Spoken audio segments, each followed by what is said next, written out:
नमस्कार मंडळी, आपलं स्वागत आहे आपल्या यूट्यूब चॅनलमध्ये ज्याचं नाव आहे राया व्हिडिओ। चला तर मग आज आपण बघणार आहोत छत्रपती शिवाजी महाराज यांच्या जयंतीनिमित्त खास सुंदर मराठी भाषण। चला तर मग आजच्या व्हिडिओला सुरुवात करूयात। घासल्याशिवाय धार नाही तलवारीच्या पातीला, घासल्याशिवाय धार नाही तलवारीच्या पातीला, शिवरायांसारखे दैवत लाभले महाराष्ट्राच्या मातीला, महाराष्ट्राच्या मातीला।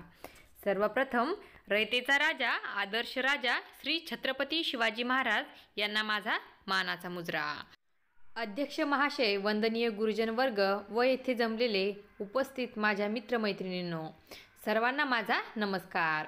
आज 19 फेब्रुवारी म्हणजेच छत्रपती शिवाजी महाराज यांची जयंती। ही जयंती आपण शिवजयंती म्हणून उत्साहाने साजरी करीत आहोत। प्रथम सर्वांना शिवजयंतीच्या खूप खूप शुभेच्छा। छत्रपती शिवाजी महाराज हे आदर्श आणि महान राजे होते। त्यांचा जन्म 19 फेब्रुवारी 1630 रोजी महाराष्ट्रामधील शिवनेरी किल्ल्यावर झाला। त्यांच्या वडिलांचे नाव शहाजीराजे भोसले आणि आईचे नाव जिजाबाई होते। शिवाजीराजे लहानपणापासूनच खूप हुशार व धाडसी होते। माता जिजाऊंनी त्यांना उत्तम संस्कार दिले होते। छत्रपती शिवाजी महाराज हे मराठा साम्राज्याचे संस्थापक होते।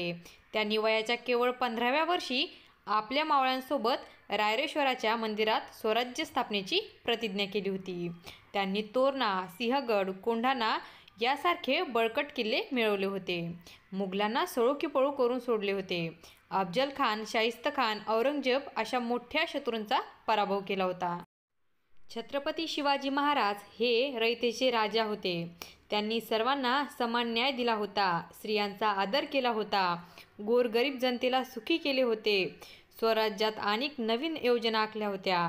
असा हा दीनदुबळ्यांचा कैवारी, जनतेचा राजा, जाणता राजा, लाडका राजा 2 एप्रिल 1680 रोजी काळाच्या पडद्याआड गेला। जाणता शिवाजी राजा असा एकच होऊन गेला, जाणता शिवाजी राजा असा एकच होऊन गेला, इतिहासाच्या पानांमध्ये नाव आपले कोरून गेला, इतिहासाच्या पानामध्ये नाव आपले कोरून गेला। जय जिजाऊ, जय शिवराय। जर तुम्हाला हा व्हिडिओ आवडला असेल तर लाईक, शेअर आणि सबस्क्राईब करायला विसरू नका। धन्यवाद।